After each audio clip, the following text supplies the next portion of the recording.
So scything is like any other bladed instrument. When you're carrying your scythe and walking around, this is number one move. Always carry it in your right hand, even if you're left-handed. So that the blade is always, it's always got a slight kink, so it's heading outwards. So if you did trip over, you don't fall on the side. You don't have it, you don't swing around with it either. If somebody's behind you to talk to them, make sure you've got a nice safe couple of metre distance. So this is called a scythe, so it's not handled from now on. It's a side scythe or snaff. This is the blade, and there's all different parts. So you've got heels and toes and the back, and this is the collar which holds the blade on. So that fits on there. And I'll get it from there. These are all ditching blades, so it's cutting brambles and saplings. The most important thing is for setting them up, and each person is going to be slightly different. So we'll set the side up for that person. So this, importantly, is the one you set first. So this adjusts up and down the hole. So the difference between that one and that one is oh, it's not masses, but it's about a couple of inches, isn't it? This one is the height of my hip, which is the first one you set. So I'm on the top. Somebody else has used it and they've gone to those ones. So that's the top one. That just unscrews. Next step is your elbow goes on the handle. My arms go. So that needs to come up one. So the fingertips are in line with the top handle. Okay. But what I'm going to do, yet again, making sure in the long grass you don't lose little bits. So there. Ooh, perfect. Okay. Perfect. You want it so the whole point of setting that is so that this arm is stretched and relaxed. This arm's just fairly lightly cradled there. Because you're going to go so that you start with the point there, and it's going to come all the way around and stop there. So every cut is a half circle, an arc, round, and then back. And that wants to be as close to the ground as possible, so it's skimming the surface. So all the way from there, so this is what we're going to focus on, to there. You bring it back, and you're just using that, so it doesn't want to dig in, but you want to make sure that when it's sat on the ground with you holding it, that point isn't digging in the ground like that, and it's not kicking up like that. So that's when you use your wedge. Okay, so it's as flat as possible. And then, so the movement is that sort of like there, and then one step, and you go back, forward. Really happy with that? We're going to stop every 20 minutes or so to resharpen the blade, but also you also need to check the collar, the tightness, and also to check this isn't starting to slip, because if that starts to slip when it gets loose, then it's going to malform the collar again. Okay, so sharpening. These are canoe stones. Anybody guess why? Yes. It's in the name. Well, you want to soak them for at least 20 minutes. And it's designed to be exactly the right angle for the bevel on the blade. So this ridge, although it's also structurally strengthening it, it's also setting the angle so that when that touches on the ridge, the other part of the canoe, the point of the canoe, is exactly the same angle as the bevel, which is those, I don't know, 5 millimeters or whatever, of flat blade, which is then when you do that, it's always taking an even amount across that bevel. So now I would rest the point on there, and I just do a little bit at a time. So I've already got I can feel a little lump there, which is where it's hit a stone or something. So just give that a bit of it, but I'll peen that out later.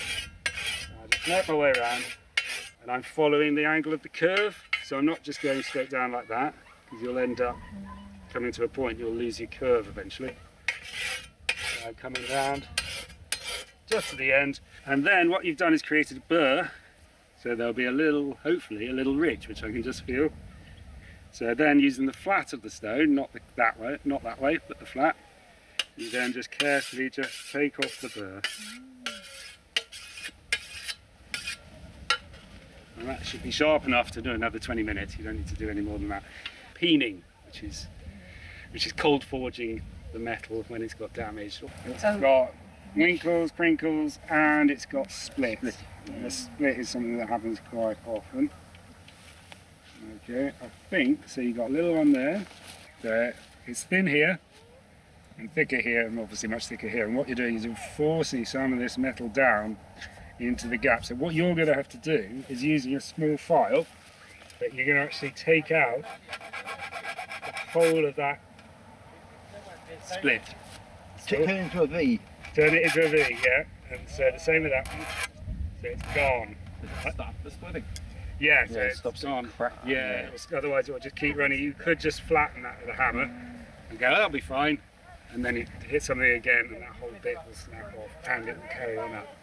So you need to remove it to the end of the thing. So that's going to take a bit of time. And we have a device called the peening jig, hopefully my height, unless something's happened. And then you get these two little caps. That one has got a 1 on it. Well, it's got 1 ring. That one's got 2.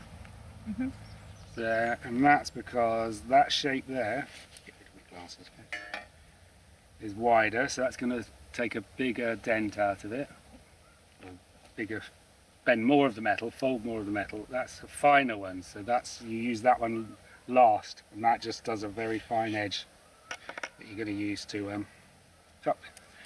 So this has to sit completely flat on the metal. Okay, so you have it towards you so you can see, and it just touches against that. Not too hard, but it will press against it, so you will have to sharpen it afterwards, and that sits over the top. And then you're going to support it on your legs. Okay, so if you've got your best trousers on, there's some bags of leather there. That then presses against that, and you're going to make your way along with the ear defenders if you wish. And you're going to start, and you're going to go all the way along, just tap, tap, tap, tap, tap. And very, very slowly. So that's there, and it needs to be a flat tap.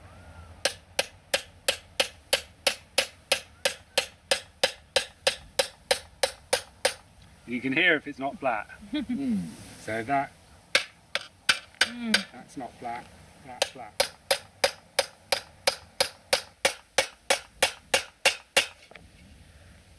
Put this one on now and go over the same thing. It will do it much tighter. I'm pushing that down quite hard, but resting it against my leg as well.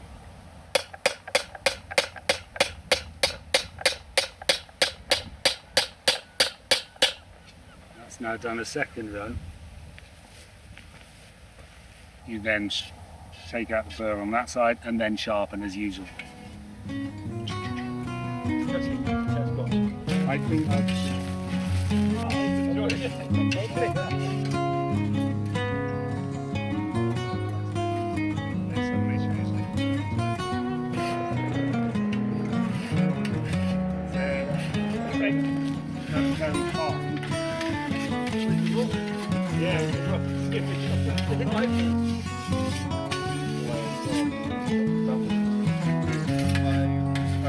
one day.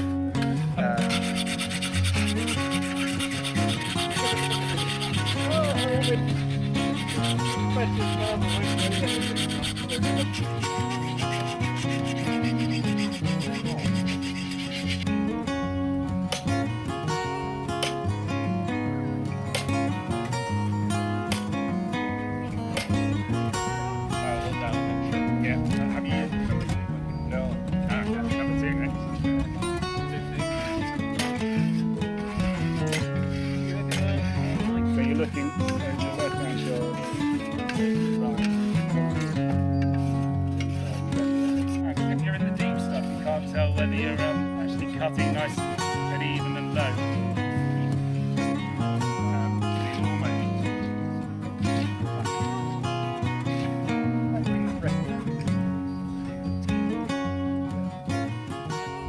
We're all doing it right-handedly, obviously, which means that when you cut, all ends up on your left hand side, so it's called a windrow. So ideally you need to think in advance. You're either going to do it in a line starting from one end, because what you don't want to do is leave your windrow, all the stuff you cut, on where you want to cut next. Yeah. So you've got to be aware of that when you're doing your cutting. So as you move forward, if you're piling it there and then you come back, you're going to end up having to shift everything you cut or rake it up. Right. So you're thinking of where you want to put the cuttings. So you'd either go in lines, and there'd be some of you, in a row, but you're putting it into the space rather than on top of where the next person or you are going to go. And it also means you're doing it right, because if everything just ends up just on one side and not kicked back over and you're tripping over it all. So we're going to start with the point of the scythe in line with our back of our foot. We're going to come all the way around and finish over there. Except, obviously, this isn't beautiful. And every time you've done a pass, you just walk forward a little step. So it's very slow,